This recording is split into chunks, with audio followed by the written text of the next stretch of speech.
Shalom Aleichem, meus amados irmãos e irmãs, que Hashem vos abençoe em nome de Yeshua. Nós estamos aqui hoje para falar sobre a Parashá Bereshit.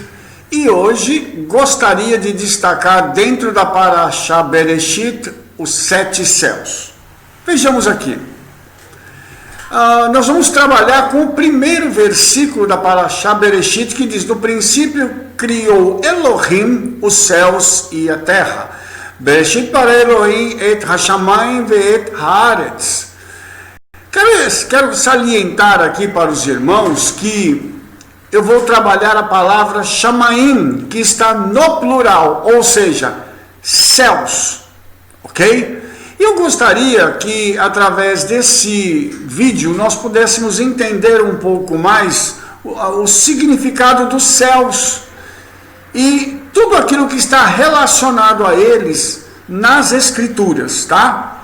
Vamos começar então nossa caminhada de forma mais intensa. Em Gênesis está escrito: Yeri Rakiá, haja um firmamento no meio das águas. Gênesis 1, verso 6.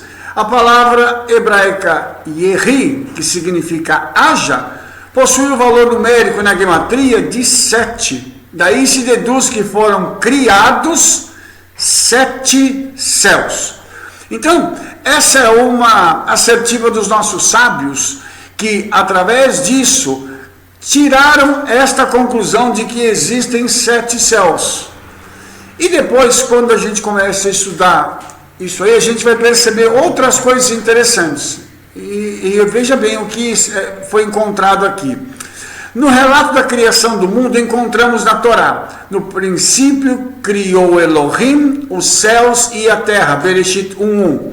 O Talmud em Hagigah 12b expõe o seguinte: embora de acordo com a ordem relatada na criação dos céus, eles tenham sido criados antes do que a terra, a Guemará lembra que a Torá descreve os detalhes da terra antes de descrever os da criação dos céus. A terra era sem forma e vazia.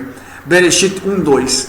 Você vai perceber uma coisa muito interessante aqui, é que a Torá ela não se preocupa em dar detalhes dos céus. Esses detalhes vão aparecer espalhados em todas as escrituras, entendeu? Em todos os livros da Tanakh e até em alguns da Brit Hadashah. Mas a Torá ela não vai dar detalhes sobre isso. E isso porque não há uma preocupação incessante muito grande com os céus. Há uma preocupação sim com a terra, mas não com os céus, tá? Então, através de uma metáfora, a Guemará explica que a razão por que a terra é considerada mais louvável do que os céus, já que inicialmente o Eterno citou as particularidades a respeito da terra. Olha só que interessante, a terra ela precisa de um cuidado maior, de uma atenção maior do que os céus, porque nos céus já habita o Eterno, existem centenas de milhares de seres celestiais que ali estão, que louvam ao nome do Eterno, que o servem. Mas na terra está a coroa da criação do Eterno, que é o homem. Então a terra precisa de uma atenção maior do que os próprios céus. Portanto, os detalhes vão ser dados em relação primeiro à terra, para depois, espaçadamente, esporadicamente, se cuidar dos detalhes acerca dos céus. Como é sabido, não é natural a maneira da terra agir com prontidão e respostas rápidas. Se plantar hoje, a colheita se dará após um bom tempo.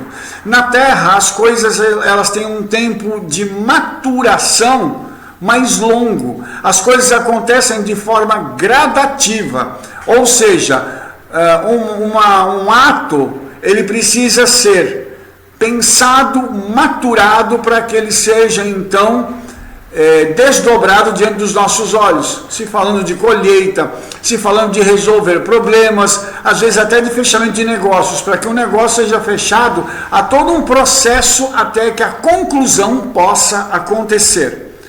Entretanto, no momento da criação, a terra se mostrou muito rápida com relação aos seus produtos. Produza a terra relva, erva que dá semente, árvore de fruto que dá fruto da sua espécie, cuja semente esteja nela sobre a terra. E assim foi. Quando o Eterno começou todas as coisas e o pecado ainda não havia entrado na terra, haviam os processos de maturação e de acontecimento dos fatos eram diferenciados. As coisas aconteciam muito mais rapidamente, tá? Olha só que interessante. E produziu a terra, erva que dá semente de sua espécie, e árvore que dá fruto que contém sua semente segundo sua espécie. E viu Elohim que era bom. Então a gente percebe o seguinte: quando o Eterno deu uma ordem, as árvores, as plantas, os vegetais, eles cresceram, amadureceram e já deram frutos. Ou seja, eles já se tornaram prontos para o consumo, e isso aconteceu muito rapidamente. Vou citar de novo aqui a questão. Por causa do pecado, houve uma deturpação, digamos assim, daquilo que aconteceu, de uma ordem natural que as coisas deveriam acontecer. O pecado, ele amarrou, ele dificultou, ele trouxe circunstâncias pesadas para que a própria criação pudesse se desenvolver. E isso é muito ruim. O nosso querido Rabino Shlomo Ben Yitzhak, o Rashi, né, um dos maiores comentaristas da Torá, ele explica o seguinte: todos os atos no nível terreno são muito lentos, enquanto no mundo celestial eles ocorrem de maneira rápida. Ou seja, nós estamos sujeitos ao tempo. No mundo celestial o tempo não existe, então tudo acontece em questão de segundos. E por isso, para nós, a impressão que se dá é que está passando muito tempo, mas lá nas regiões celestiais apenas se passavam alguns segundos, às vezes minutos, para que algo possa acontecer. Essa é a diferença dos níveis da terra para os céus, tá? Onde um deles, que é o nível terreno, está sujeito a tempo, a espaço, a uma série de contingências. O nível celestial não. Não existem bloqueios, ali tudo acontece rapidamente. Os nossos sábios ensinam que a palavra Shamaim, céus, é a união de outras duas. Esh, que significa fogo, e Maim, que significa águas. Já que nos céus nós encontramos o fogo, né, os raios, e a água, as chuvas. Também essa palavra pode significar carrega a água ou ali a água. Só gostaria de mostrar uma coisa interessante para nós podermos continuar o nosso raciocínio. Quando nós falamos de fogo e de águas, os relatos que se tem da eternidade são lugares onde há um fogo da presença do Eterno e existem águas, porque o rio da água da vida está nesse lugar. Então, o fogo e a água, eles não existem só nos céus, como nós o conhecemos. Na eternidade, que é o local inacessível a nós, ali esses elementos também estão presentes, só que com uma conotação diferente. Lá, o fogo, ele não queima. Lá, ele não produz estragos. As águas lá não inundam, não afogam. Entendeu? Elas não produzem... Esses elementos da criação, eles não produzem resultados negativos, só positivos. E é muito interessante, porque tudo isso mostra para a gente a diferença, mais uma vez, do nível dos céus para a terra. Nos céus, tudo que acontece ali, tudo que está presente ali, é positivo. Na presença do Eterno, daqueles seres celestiais, tudo é positivo. Aqui, até os elementos da criação podem ser negativos e podem trazer destruição para a vida do homem de alguma forma. O céu, assim como o que circunda o ser humano e o seu universo por todos os lados, tornou-se naturalmente a morada do Eterno. O rei Salomão disse assim: mas porventura habitará o Eterno na terra? Eis que os céus e até os céus dos céus não podem te conter, quanto menos esta casa que te construí. essa foi a oração que Shlomo fez quando ele estava inaugurando o Beit HaMikdash, que é o templo de Jerusalém. Ele entendeu um pouquinho da grandeza do Eterno. Ele entendeu que a terra, o Eterno não poderia habitar na terra, ele poderia se manifestar na terra, e o Beit HaMikdash seria, digamos assim, a habitação temporária do Eterno, onde ele poderia estar ali para poder abençoar a vida do povo de Israel, abençoar o homem que está buscando a face dele. Mas ele estar ali de forma presente e permanente seria impossível. Por quê? Porque o Criador, ele é muito maior, ele é muito superior do que a criação. E a terra, ela é muito singela se ela for comparada com o nosso universo. E a terra, ela foi concebida por Hashem, pelo Eterno, pelo Santo, bendito seja Ele, para que o homem pudesse aqui viver, e não para que ele viesse viver aqui. Então, quando nós entendemos essa diferença, nós compreendemos as palavras de Shlomo. O Eterno, o Senhor pode vir aqui, o Senhor pode estar presente entre nós, abençoa teu povo, etc e tal, mas essa casa não pode conter a tua glória, é impossível que o Senhor venha aqui e essa criação que tu legaste ao homem resista à tua presença. Então, é complicado isso. Não dá para resistir à gloriosa presença do Eterno. Então, o que o homem faz? Ele volta-se para os céus com suas orações, ergue para o céu suas mãos, porque o céu torna-se sinônimo do Eterno. E isso é colocado em expressões tal como o temor dos céus, o amor aos céus, está rodeado o Eterno dos céus por sua corte, ou o reino dos céus. Então, os céus passaram a tomar uma conotação extremamente espiritual, tá? E a gente entende isso porque quando nós olhamos para os céus, eles são enigmáticos, são assim, indecifráveis. Quando você olha para um céu azul e você vê aquelas nuvens brancas, começa a se pensar, por que o céu é azul e branco? No outro vídeo que eu fiz, eu falei sobre o trono de safira do Eterno. Então, os céus eles refletem o trono de safira do Eterno, e as nuvens brancas a santidade daquele lugar. Portanto, uma das coisas que o Eterno quis fazer para o homem é dar a ele uma pista de que os céus que ele colocou sobre a sua cabeça evocam a lembrança e a santidade do Criador, para que o homem possa ter cuidado com aquilo que ele faz, com aquilo que ele pensa e pelos caminhos que ele anda. Então, eu gostaria de começar agora a apresentar a você estes 7 céus, para que nós possamos compreender um pouco mais esses níveis, os quais a Escritura nos mostra que existem os céus. Vamos lá? O primeiro, ele é chamado de Vilon, Shamaim ou Yeriot, que significa cortina ou tenda. Lá se encontra a arca do pacto celestial que ilumina o mundo. Ao amanhecer, como uma cortina que se abre, permite que a luz do dia comece a brilhar, e à noite ela se fecha, impedindo a luz do sol de chegar à terra. Desta maneira, esse céu renova a cada dia o trabalho da criação. Essa é uma forma poética da gente mostrar como o Eterno rege a criação. Porque quando ele coloca o planeta Terra para poder girar, ele está então mostrando isso de uma forma muito sábia. Por quê? Se o planeta Terra não estivesse girando e o resto da nossa galáxia também não estivesse girando, como seria que aconteceria se a Terra ficasse numa só posição?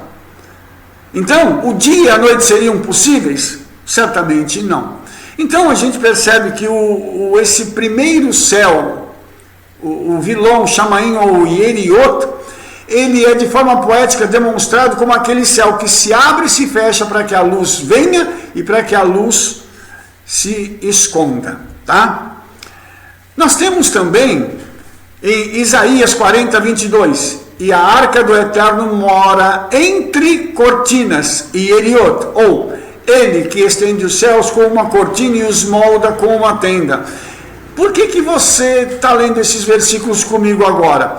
Porque esses versículos, tá, que falam das cortinas e Eriot, relacionam-se não só à Arca do Eterno, como também aos céus.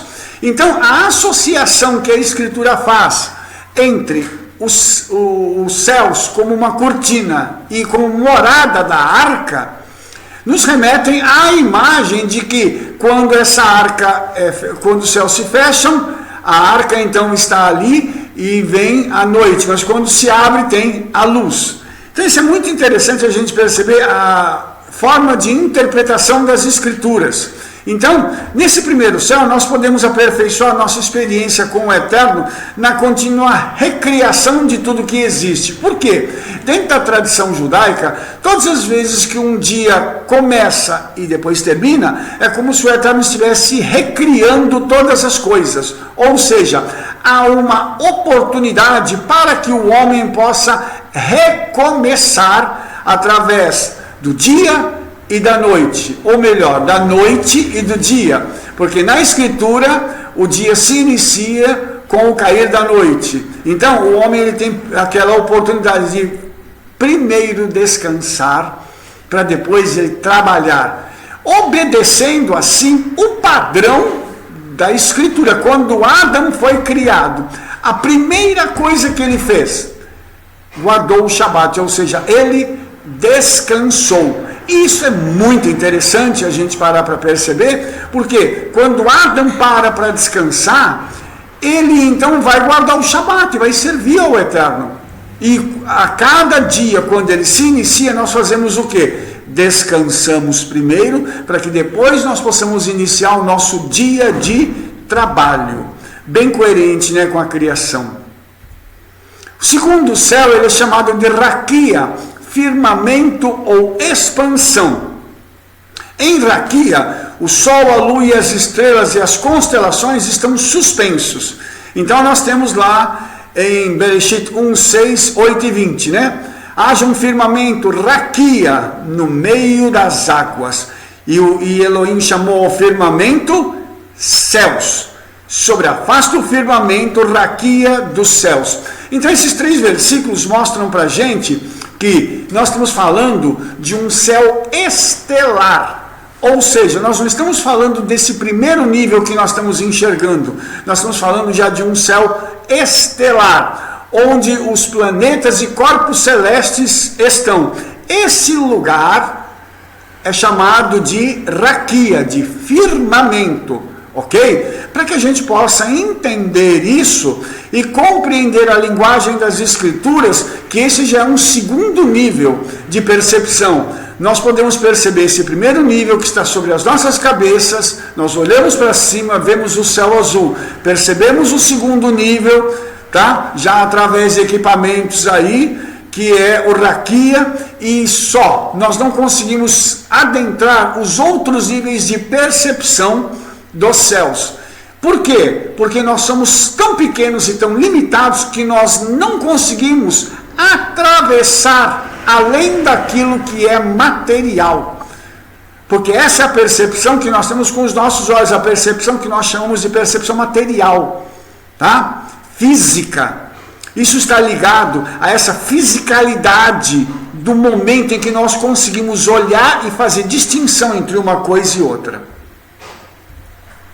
Neste céu, então, que é esse firmamento, tá? Que é esse lugar onde o sol, a lua e as estrelas estão, nós encontramos a Academia de Estudos Celestiais, ou a Yeshiva Shel Ma'ala. E existe uma passagem na Tanakh que diz: também ao se ouvir uma voz no firmamento, Raquia, acima de suas cabeças, paravam e baixavam suas asas.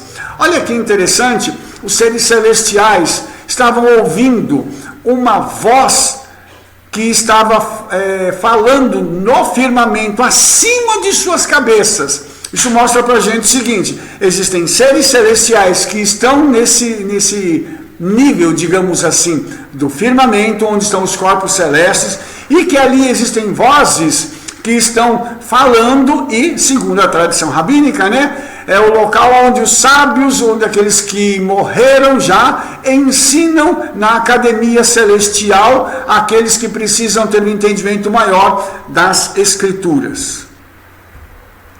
Isso alude, né, a uma outra afirmação talmúdica que está em Hagigah 11b, de que, tal qual os segredos místicos da criação não devem ser expostos em público, assim também o ensino referente aos segredos da carruagem divina, a Merkavá, apresentada no capítulo 1 de Ezequiel, também deve ser restringido. Amados, existem coisas que pessoas comuns não podem ter acesso.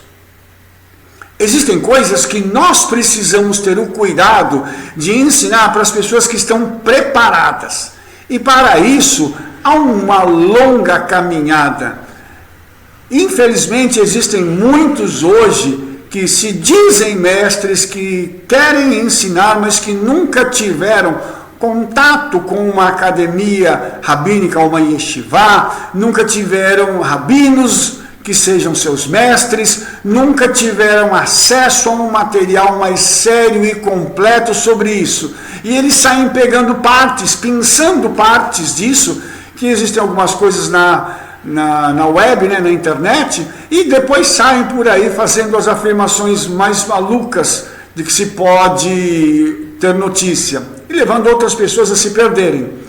Por que eu estou dizendo isso? Porque a própria tradição rabínica afirma que nós temos que ter um cuidado na exposição das Escrituras, entendendo o nível do nosso público, para que cada pessoa, ao ouvir, possa compreender e absorver aqueles ensinamentos. Por isso, as coisas relativas ao mundo espiritual devem ser restringidas. Tá? Da mesma forma como Ezequiel observou a carruagem divina, Yaakov também viu em seu sonho com a escada que subiu aos céus. Então, aquele sonho de Yaakov, quando ele vê uma escada e os mensageiros que sobem e descem das escadas vindo dos céus, né, subindo aos céus e vindo dos céus, aquilo tem um significado espiritual e profético muito intenso, mas aquilo não pode ser exposto para qualquer pessoa. Por quê? Porque a pessoa realmente não consegue compreender o que está por trás de tudo aquilo. Portanto, estes segredos, estas questões precisam ser guardadas para quem tem condições de ouvir, entender e vivenciar esta palavra. Nós temos então o terceiro céu, Shirarim, que são os pulverizadores ou nuvens. Esse nome Shirarim deriva da raiz Lisheror, para moer. Neste céu, o maná é triturado no moinho de pedras, o qual é preparado para os tzadikim, para os justos. É interessante isso porque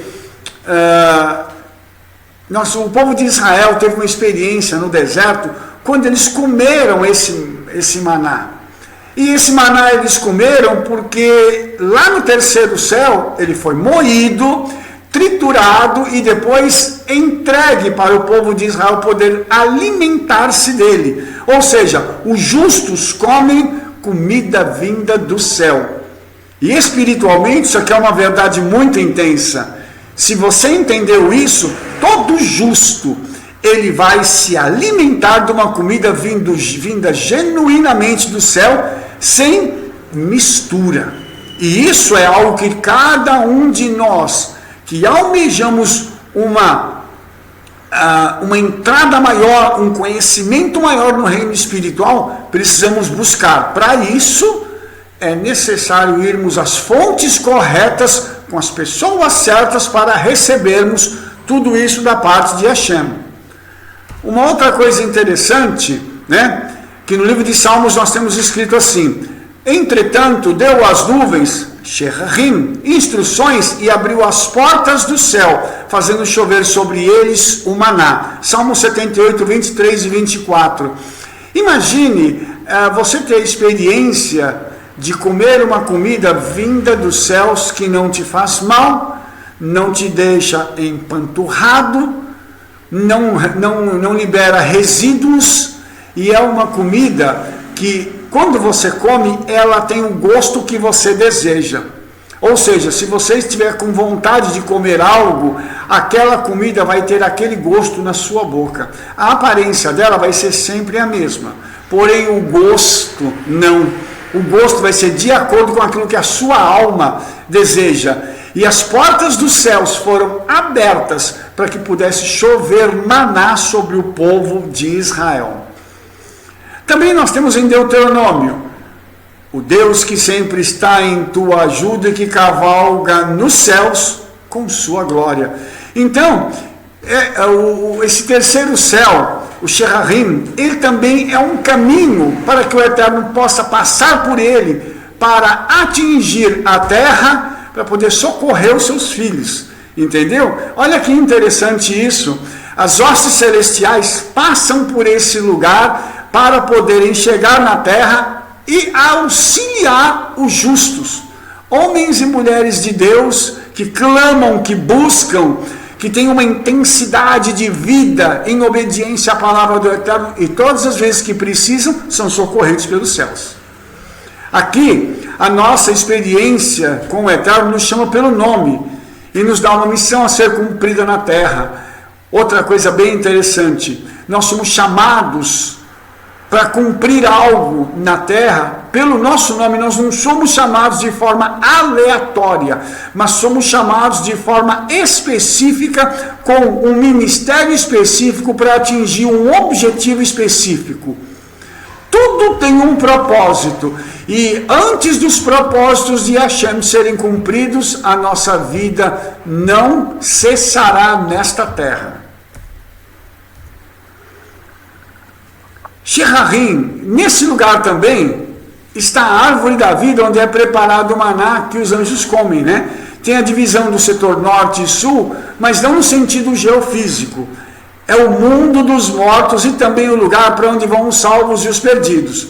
Esse lugar é dividido em duas porções, e isso é ensinado por Yeshua na parábola do rico e do Lázaro. Nesse lugar não se tem acesso físico. Aqui tem uma coisa bem interessante, amados, porque às vezes a gente fica pensando assim, né? Inclusive eu já ouvi uma pessoa dizendo, o que Yeshua fez depois que ele morreu e ressuscitou? A Escritura diz que ele, depois de alguns dias, né, ele aparece para os seus discípulos. Mas e antes disso, o que aconteceu? Aqui nós temos uma coisa interessante, porque havia um homem ao lado de Yeshua, e a esse homem Yeshua diz que naquele mesmo dia ele estaria com Yeshua no Gan Eden. Então isso significa que Yeshua vai ao Gan Eden naquele dia. Só que depois as Escrituras dizem que Yeshua desceu as regiões mais baixas do céu e dali tirou a autoridade da morte e do inferno que estavam nas mãos de Hassatã. E às vezes fica difícil de conciliar essas duas coisas. Só que com esta informação nós vamos entender o seguinte: o céu e o inferno, o céu como nós conhecemos é um lugar da morada dos justos, para onde vão os salvos, eles estão em paralelo com o inferno. Sendo assim, há uma ligação visual entre os dois, que é o que acontece na parábola do rico e do Lázaro, que eu já ouvi também muita gente dizer que isso é só uma parábola, que isso não é real. Só que a tradição judaica diz que é real. Isso é muito real. E olha só que interessante isso. Quando Yeshua, então, ele vai até o Gan Eden, ele leva aquele homem que morreu juntamente com ele, depois ele já vai para o local onde estão os mortos e os perdidos, né, que não tiveram a salvação em suas vidas, e ali ele toma das mãos de Hassatã, do nosso adversário, as chaves da morte e do inferno. Então isso aqui é uma coisa muito interessante, porque isso tem uma visão diferenciada de tudo aquilo que a gente já viu. Olha só isso aqui. Shaul agora falando: conheço um homem no ungido que há 14 anos, se no corpo não sei, se fora do corpo não sei, Elohim o sabe, foi arrebatado até o terceiro céu. E sei que o tal homem, se no corpo, se fora do corpo não sei, Elohim o sabe, foi arrebatado ao paraíso e ouviu palavras inenarráveis que ao homem não é lícito falar. Ora, nós começamos falando nesse slide sobre Sherarim, que é o lugar onde está a árvore da vida e é o local onde os salvos vão. Então esse homem foi arrebatado para onde? Para onde os salvos estão. Lá ele viu e ouviu coisas que ele não podia falar. Ou seja, a experiência que ele teve foi de ver aquelas pessoas que haviam morrido, salvas através da palavra do Eterno e depois agora por Yeshua, lá no Gan Eden, no paraíso. Gente, isso é uma coisa fantástica. A experiência que esse homem teve, que na minha opinião foi o próprio Shaul, que teve essa experiência de ser arrebatado até esse lugar. Oh, que coisa maravilhosa! Que experiência que esse homem teve. E hoje nós podemos dizer que, se ele esteve ali, ele provavelmente teve contato, pelo menos visual, com o inferno. Então, ele conseguiu ver os dois lados, não acessar os dois lados, mas pelo menos ver os dois lados.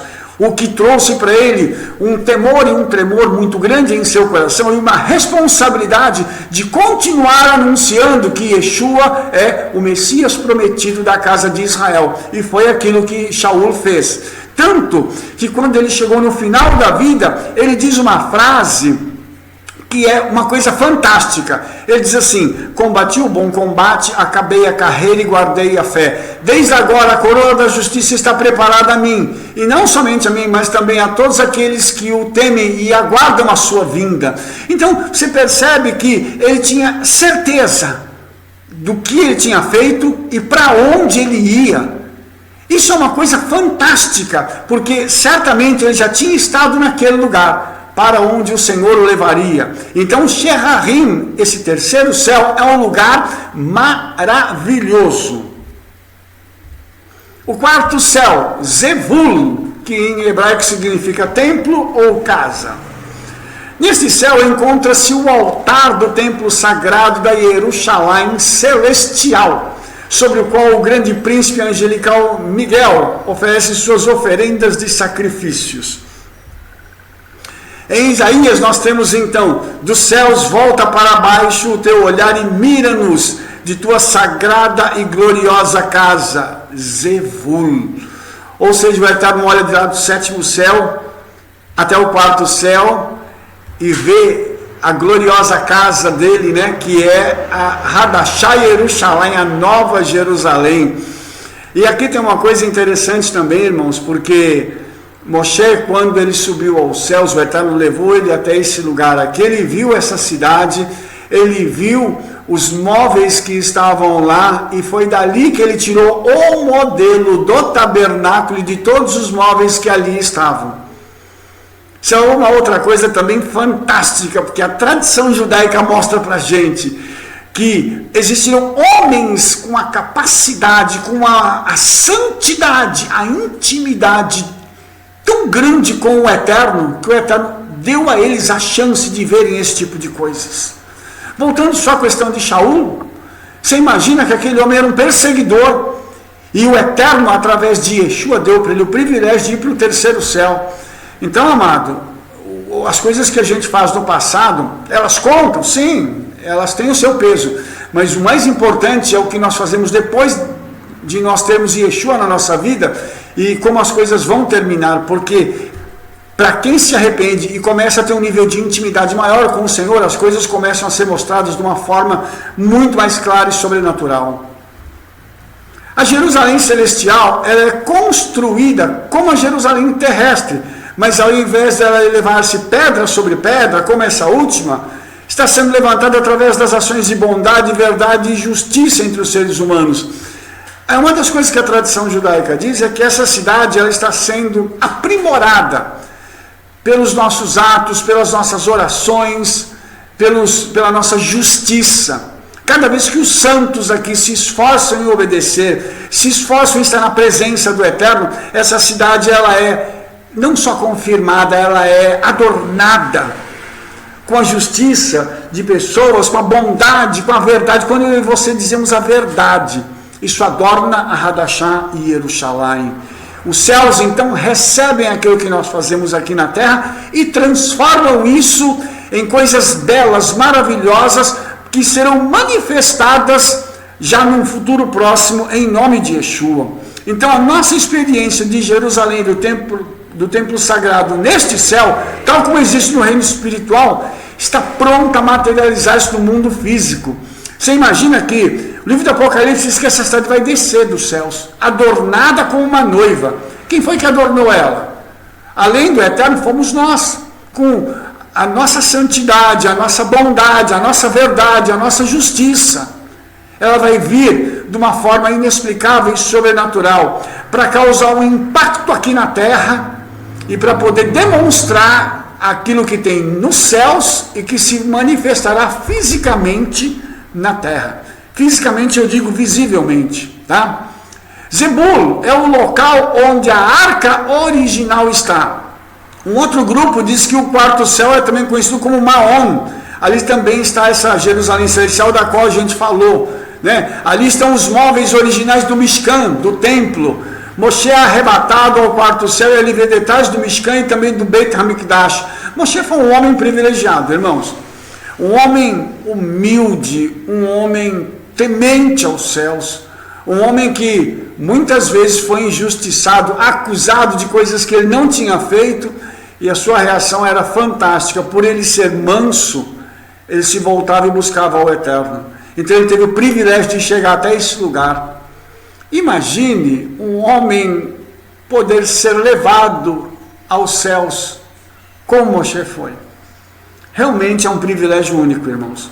E nós precisamos buscar santidade, precisamos buscar intimidade com Yeshua, para que ele possa nos mostrar as coisas que o olho não viu e o coração não chegou ao coração do homem, para que a gente possa também trazer isso e mostrar aqui na terra que é necessário temor e tremor diante dos céus. E aqui nós temos uma escritura em Apocalipse que confirma aquilo que a tradição rabínica diz. E abriu-se no céu o templo de Elohim, e a arca do seu concerto foi vista em seu templo, e houve relâmpagos e vozes e trovões e tremores da terra, e grande saraiva. Esse versículo de Apocalipse 19 foi a visão que Yohanan, que o João teve, e que está em linha com aquilo que Moshe viu, e também relata na tradição rabínica. Então isso mostra para a gente, irmãos, que tudo aquilo que está na tradição está na Escritura, e aquilo que está na Escritura está na tradição. Então muita gente despreza a tradição judaica, diz, esse negócio a gente não precisa disso, esse negócio é bobagem e tal, mas nós estamos percebendo o quão verdadeira e importante é a tradição judaica, tá? O quinto céu, Maon, a habitação ou morada, tá? É uma habitação para multidões de anjos, os malachim, que entoam canções com música e instrumento durante a noite, porém permanecem em silêncio durante o dia em consideração aos cânticos do povo de Israel. Nós encontramos cantai aos céus e regozijai a terra e irrompei em cânticos. Isaías 49:13, em Deuteronômio nós temos, olha desde a tua morada, Maon, da tua santidade desde os céus e abençoa o teu povo Israel. Essa é uma questão muito interessante que a tradição nos conta, porque enquanto nós estamos dormindo, nós não podemos louvar o Eterno. Então nesse momento o Eterno diz para os mensageiros, podem cantar agora que eu quero ouvir vocês, mas durante o dia, nós temos o privilégio de podermos louvar ao Eterno. Podemos cantar a Ele, podemos através das nossas atitudes trazer louvor a Ele. Então, há um aspecto aqui que precisa ser considerado, que até as cortes celestiais param para ouvir o homem quando o seu coração se eleva aos céus. Então, isso é algo fantástico, porque quem é o homem para que o Eterno possa se importar com ele? Mas o Eterno tem tanta consideração pelo homem, tanto amor pelo homem, que ele para ouvir o momento em que nós estamos louvando a ele. Por isso é importante nós louvarmos ao Eterno. Se você está bem, louve. Se as coisas não estão tão bem, louve. Se as coisas estão terrivelmente ruins, louve. Mas não se esqueça o seu louvor está sendo ouvido na habitação celestial por aquele que vive e reina para sempre, para através do seu louvor ele dispensar, dar ordens aos mensageiros, para que os meus, os nossos problemas e as nossas demandas sejam resolvidas em nome de Yeshua. Em Maon, essa experiência com as forças divinas que atuam na natureza nos torna capazes de tentar emular, ou seja, reproduzir o estilo, a maneira com que o Eterno atua em nossas vidas. Por que isso acontece? Porque a gente tem essa postura de obedecer à Escritura e de louvar. Porque a primeira reação do homem, quando as coisas não estão indo tão bem, é começar a reclamar. Isso é óbvio e é natural do ser humano. Agora, quem tem um conhecimento e uma experiência com o Eterno, com a Escritura, a gente já começa a enxergar isso de uma outra forma. E ao invés de reclamar, a gente começa a louvar, a agradecer, a bendizer o nome do Eterno. Então, liberam-se forças espirituais vindas dos céus para atuarem na natureza, para atuarem na nossa vida, para quebrarem correntes, cadeias, para reverterem inclusive decretos. Pessoas doentes são curadas simplesmente se louvando. Pessoas que estavam presas são libertas simplesmente se louvando. Pessoas que precisam de milagres são alcançadas simplesmente quando nós louvamos ao Eterno. Então isso é algo fantástico e sobrenatural que precisa acontecer nas nossas vidas. E Maon, então, é um local onde existem classes angelicais que ali atuam, né, para poder nos socorrer também. É o local onde os espíritos que lutam contra os homens estão. Ali está também o nosso adversário e os seus comparsas. Ali os mensageiros do Eterno entram em luta contra eles. Então você vai perceber que essa região celestial mais elevada, esse quinto nível, é um nível no qual existe a luta entre os seres celestiais e os demônios, para impedirem que as coisas aconteçam na nossa vida. Aí Efésios 6,12 encaixa de uma forma linda, porque não temos que lutar contra carne e sangue, mas sim contra os principados, contra as potestades, contra os príncipes das trevas deste século, contra as milícias espirituais nos lugares celestiais. Que lugares celestiais são esses? Maon. Entendeu agora esse versículo? Entendeu como ele é profundo? A nossa luta, então, ela está como? Em oração, em louvor, naqueles momentos em que nós colocamos o nosso rosto no pó, o nosso corpo estendido no chão e começamos a adorar ao Eterno. Aí sim essas forças celestiais começam a entrar em conflito com as forças espirituais da maldade e trazendo vitória para a nossa vida. Sexto céu, Mahon ou Shmei Hashamayim, a habitação ou fundação.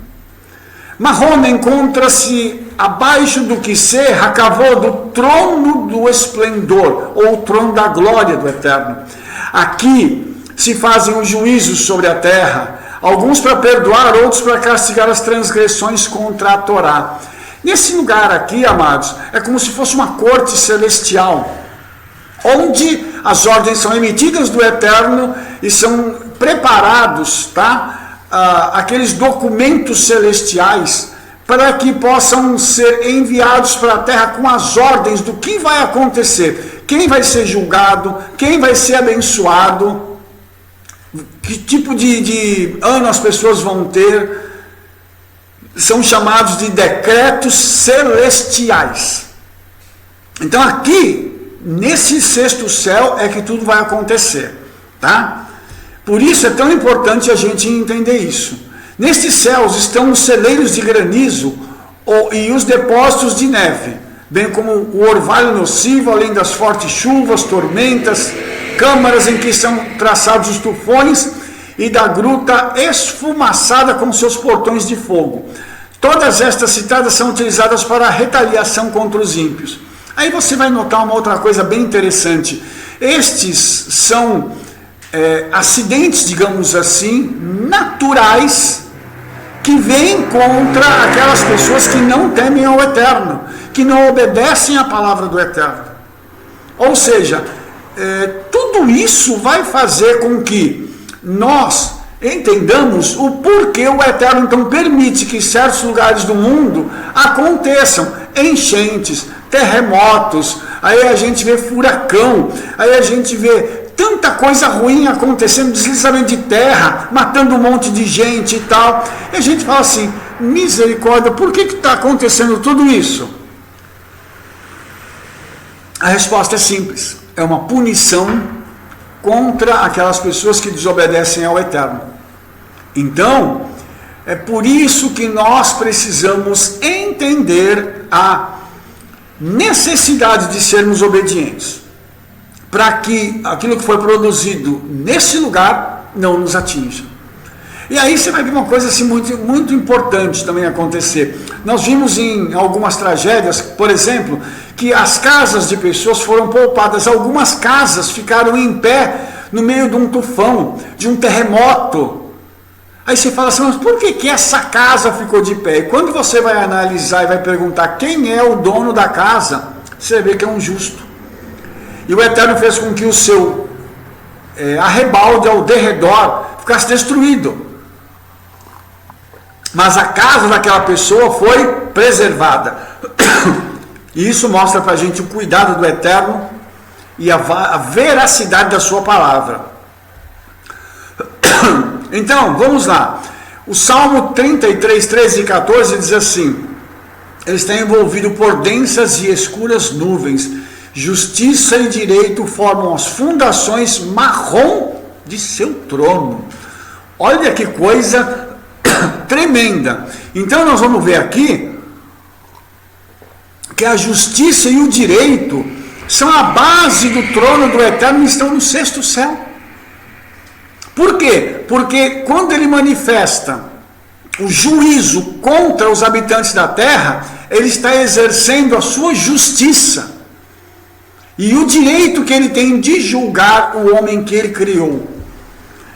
De sua habitação marrom a todos os habitantes da terra dirige seu olhar, ou seja, do sexto céu, o Eterno olha para a terra e diz, bom, fulano vai receber esse, ciclano, aquele, e assim sucessivamente. Imagine a mente de um ser capaz de gerir tudo isso e de dar ao homem segundo aquilo que ele mesmo fez, ou seja, receberemos segundo os nossos próprios atos. Segundo aquilo que plantamos, colheremos. Por isso a justiça do Eterno virá na medida correta para aquilo que nós fizemos e somos desde o nosso nascimento até o dia da nossa morte.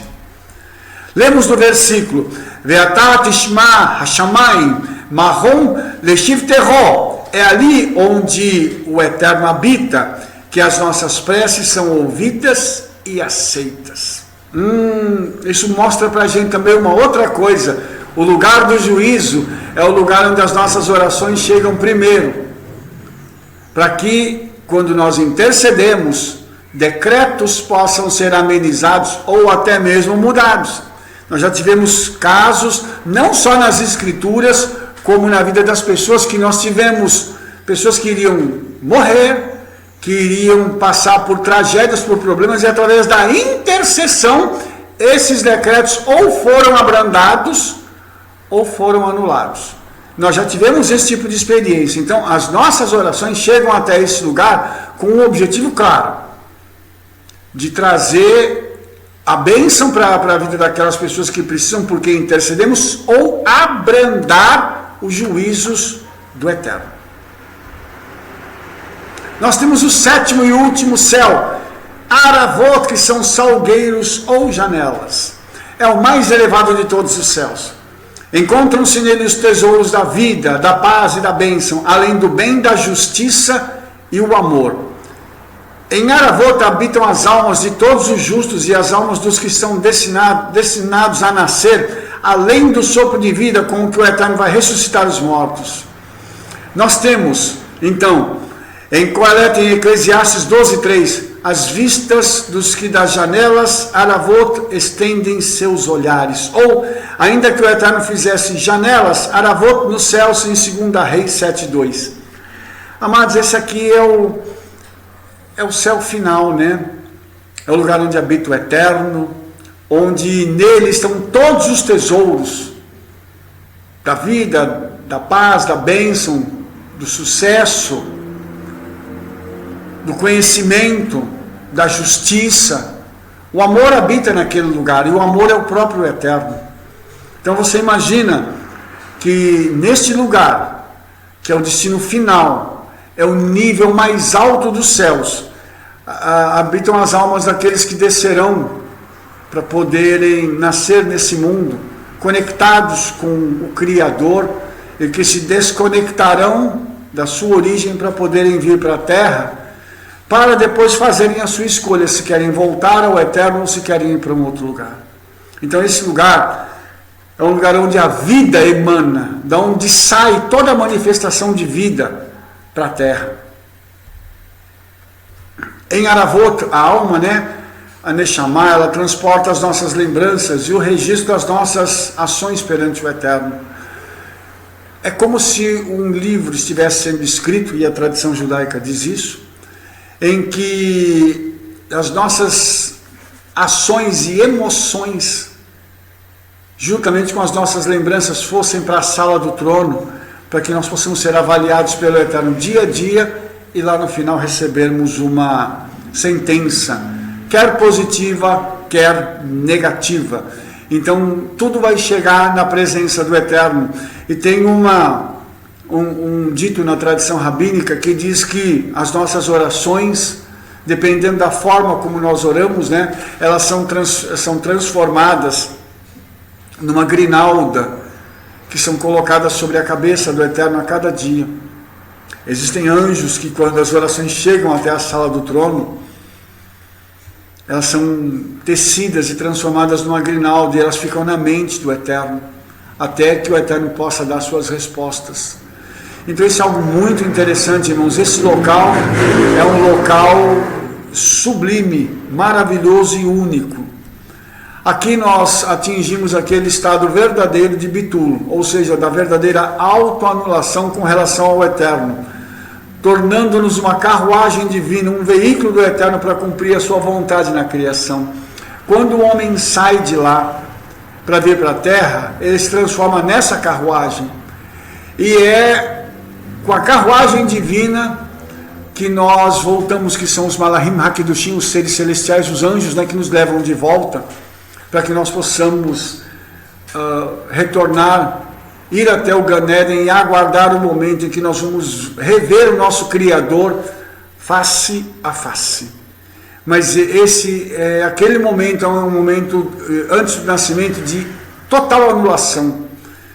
Alguém que está conectado com a sua origem, está conectado com os céus, com o seu Criador, vai se desconectar, se anular de tudo para poder vir para a Terra. Sabe-se em que família, sabe-se em que tempo, em que país, em que cidade, e sabe-se para ver o quê. Mas cada um vem com uma missão aqui para a Terra. Aravot. Então, falando um pouco das classes angelicais que habitam ali, nós temos alguns que são conhecidos, os Ofaninhos, os Hayot, Hakodesh e os Serafim. Isaías teve uma visão desse lugar quando viu o Eterno no capítulo 6 do seu livro. Então, esse sétimo céu é o local onde os seres celestiais que habitam ali são os mais sublimes, e que o tempo inteiro cantam e louvam ao Eterno. E isso mostra para a gente o quão inacessível é esse lugar, para que o homem possa então compreender a sua pequenez, o seu estado e o seu status de pequenez diante do seu Criador. Meu Pai, o dia que eu e você entendermos isso, nós vamos ter um cuidado com as nossas palavras, com os nossos atos e também com as Escrituras, para que não tomemos as Escrituras e as interpretemos de forma leviana. Será que agora você entende por que a terra é mais louvada do que o céu? Porque nela cada mínima ação reflete nos mundos espirituais. Ou seja, tudo que eu faço aqui tem um reflexo na eternidade. para que o Eterno possa anotar no seu livro, julgar, abençoar, tirar um decreto, adicionar alguma coisa pior a um decreto, ou seja, eu preciso entender tudo isso e refletir para que a minha vida possa ser vivida aqui com a perspectiva de retornar para o meu Criador. Então alguém pode perguntar, né, o que eu posso fazer para me conectar ao Eterno? A resposta é, saiba que a palavra mitzvah, mandamento, está associada à expressão tzavtah, que significa ligar-se, unir-se. Aquele que pratica uma mitzvah está unindo-se à essência do Todo-Poderoso. O mundo inteiro é a vestimenta dos níveis mais baixos da santidade, pois o profeta Isaías diz, os céus são o meu trono e a terra é a base para os meus pés. Ou seja, amados, enquanto nós estivermos nesse mundo, vamos nos ligar, vamos unir-nos ao Eterno através das suas mitzvot, dos seus mandamentos. Vamos cumprir a palavra, vamos obedecer, porque o local onde nós estamos é só o estrado dos pés do Eterno. É o local onde os homens habitam, sim, a coroa da criação do Eterno habita, sim, mas também é o lugar onde a corrupção, o pecado chegou no ponto mais alto. Nós precisamos então obedecermos para podermos nos unir aqui e depois nos reunirmos com o Eterno lá no Olam Rabá, no mundo vindouro. Que o Eterno nos ajude a entendermos esse significado da salvação para retornarmos à nossa origem, nos céus. Baruch Hashem HaKadosh Baruch Hu. Que o Eterno te abençoe. Espero que você tenha compreendido um pouco mais sobre os 7 céus e que a bênção de Yeshua esteja sobre a sua vida. Se você gostou do nosso vídeo, favorite-o aí, fale para todo mundo do trabalho que nós estamos fazendo e inscreva-se no nosso canal. Nós nos vemos